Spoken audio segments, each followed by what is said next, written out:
Fimmta alþjóðlega vatnsráðstefna Sameinuðu þjóðanna hófst í Istanbúl í Tyrklandi í morgun. Vatn verður sífellt verðmætara og eftirsóttara og ýmsir óttast að stór alþjóðleg fyrirtæki reyni að læsa klónum í þessa auðlind.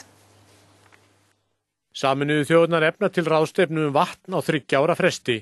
Þar rætt allt sem við kemur vatni, nýtingu, endurnýtingu, hreinsunaraðferðir, öryggi í vatnsbúskap, flutning á vatni, samvinnu landavarðandi vatnsveitur svo fátt eitt sé nefnt.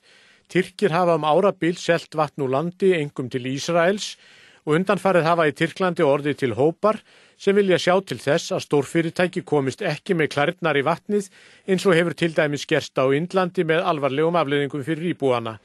Fjöldi manns mótmælti við upphaf ráðstefnunnar í Istanbúl í morgun en lögregla var við öllu búin og notaði bæði vatn og táragas til að stöðva mótmælin. Búist við að á ráðstefnunni verði samþykkt ályktun þar sem þjóðir heims eru hvattar til að standa vörð vatnið, eina mikilvægustu auðlind jarðarbúa.